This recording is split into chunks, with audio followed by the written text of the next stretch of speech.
Watch the ride.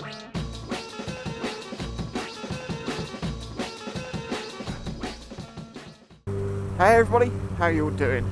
So, if you remember back a few years when I first talked about AI, when it was the very first AI art that was just, you could put some words in and it would give you something, and people were, their minds were blown by this, and everyone had an app and they were making these pictures and sharing them, and this is the very early days, and it was at that point that I first said, things will never be the same again. AI is going to make some huge differences to the world.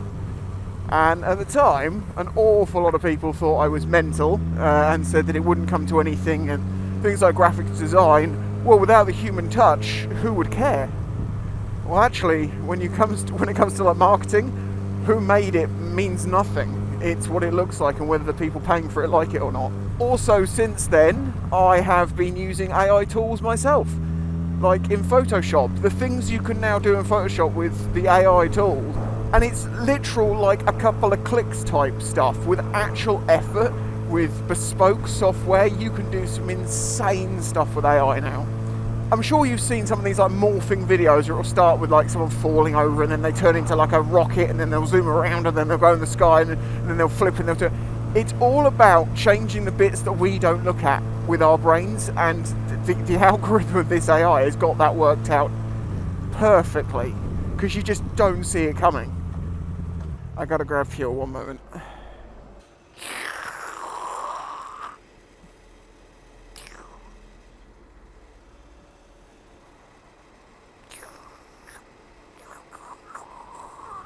How much do you want?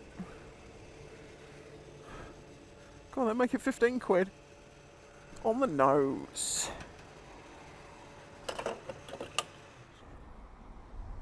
Sorry, you're in my ass. You're in my ass. What pocket? Look at you, Divvy, you fine specimen.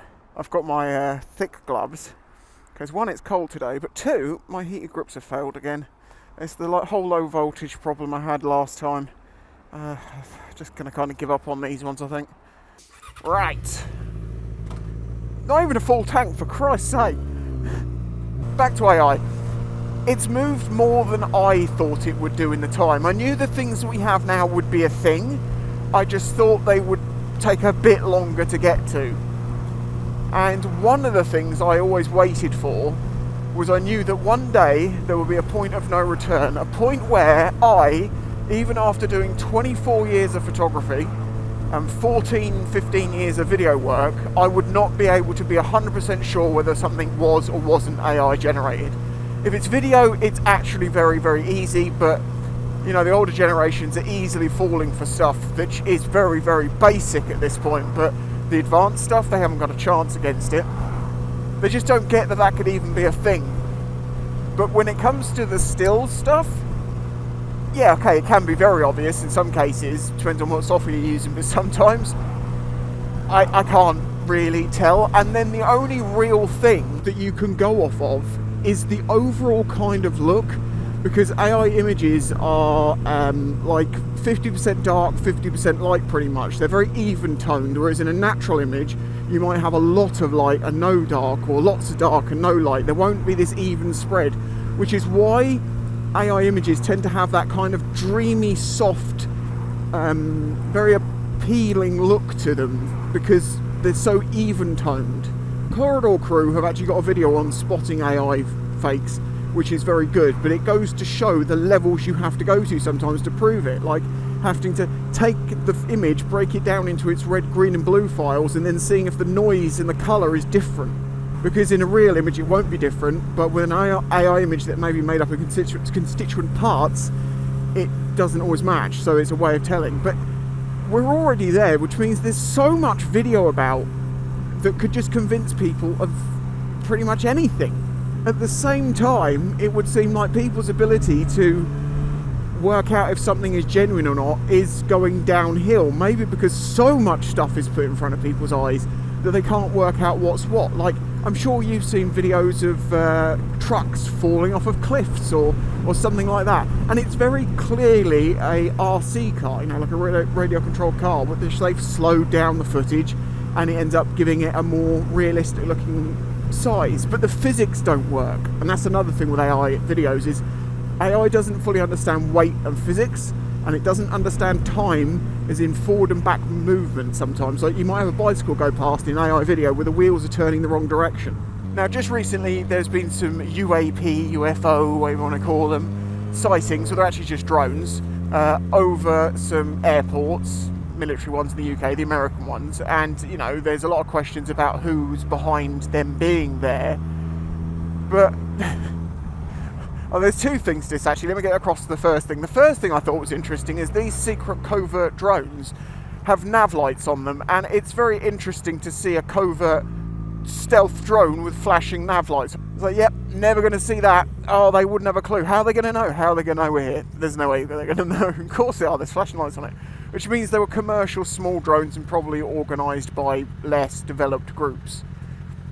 Maybe as just a nuisance factor. But anyway, because of this, that struck off a load of people saying they were UAPs, as in UFOs, as in unknown vehicles, which there's a lot of talk going on about, which I have talked about.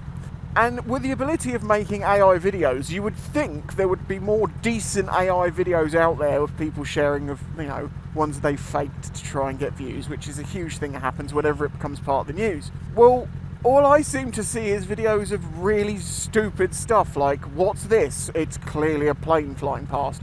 What are these weird lights? It's a refraction of your halogen lights or your LED lights, just separated by a couple of inches because of the angle of your camera and the fact that the double glazing has two layers which refracts it off in a different angle. That little ticket, the old reflected lights, so you could actually see the individual cells rather than the bright burst because of the angles and the lenses, that one has got so many people, and so many people have tried to fake stuff with it. It's just hilarious. So as I say, we've passed the point that someone with a trained eye that really, you know, has nerded out over this whole area, and also AI, and paid attention the whole time to see about, you know, how you can detect it and how you can see it, because I knew it would be a growing issue. If I can't tell, then these people who are seeing, you know, reflections in windows and thinking it's something else have got no hope on earth. And I mean, I don't know how much you can actually convince people with a single video, you know, of something occurring. I mean, of course, you could try and make someone look like they were saying something they weren't saying, because, I mean, that's another one, AI voice. You can now quite easily copy someone's voice and turn it into an AI and have them say whatever you want, and it's very difficult to tell the difference. And you know, actually, there is something I really, really dislike about AI voice. And it's not necessarily listening to it, because if it's done right, it's perfectly listenable. You wouldn't know it's not a normal human. The one that really pees me off is the fact that so many videos are now narrated by David Attenborough, or the way that it sounds like they're quite clearly copying David Attenborough's voice. His voice has to be considered part of his trademark. But then, you know, someone impersonates you, or that's your profession to impersonate other people, you could just get in a lot of trouble there. So that's of course a very difficult one, but I just feel it's really disingenuous and bad to put such a national treasure such as Sir David Attenborough's name into the voice of AI and make him say all sorts of things he didn't say, even though sometimes it's very funny. I just think that's an interesting one, because, you know, is voiceover work going to die in the future? What the hell is that? That looks so oily that I just straight lined it. And my tyres looking relatively dry. I think we're alright. Now, as I said, I am using some AI tools, and actually they are great time savers, and they can do some amazing things for you, and they can also bring, you know, things to individuals that they couldn't have had before. Like, say you want royalty-free music, well, before you'd actually have to pay for it, or maybe you'll get some crap off of YouTube. Well, now if you want, you can use programs which make it for you, the length that you want. You know, one of the hardest things I've ever had to try and find on YouTube is about 20 minutes of chill background music. Not too intrusive, just a little beat in the background that just, you know, helps the video's quiet spots join together. Well, there's nothing like that on YouTube. If you go to YouTube Audio and go for over like 10 minutes, you're just going to end up with some drone in D minor.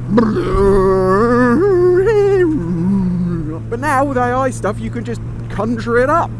I mean, some of the songs as well. You know, there's that, what's it called? Oh God, I can't remember the name of the damn site. It's So basically, you can make AI music with vocals and voice, and it's very funny. And several have been made about me by people over the months. So it's interesting to revisit subjects as things develop. I didn't think I could really draw a conclusion on AI this quickly. That it's like, yep, we've reached that point. That I'm not even talking about the whole taking over the world or replacing people's jobs too much. I'm just talking about the images that we are consuming. And of course, this then leads on to the amount of AI generated videos there are on YouTube. No human is involved in the process whatsoever. It will just scrape information off the internet, scrape images off the internet, overdub them with an AI voice, which with a generated script, render it out, slap it on YouTube, and it doesn't really matter, if only 20 people watch it. As long as they get more and more amount, something hits well, they're going to just keep making money. And unlike someone like me who, I have made 2,300 and something videos, they could produce all of the content I've produced time-wise in days. It would be easy. Now, the content would not be the same. Clearly, it would not be concise and put together and, well, yeah, that's my videos, that's not what, I'm joking, you know what I'm saying. So yeah, let me know what you think about this side of it. If you've done any photography work, if you do video work and stuff like that, have you found you've reached a point that you're like, I can't be sure? Most of the time I can tell, but I can't be sure. Because no one truly can say that, I know 100%, because you might convince yourself you're right, and then you find out you're wrong. Like the video if you liked it, subscribe if you're new here, and if you want to help support me, please consider doing that through Patreon or YouTube memberships.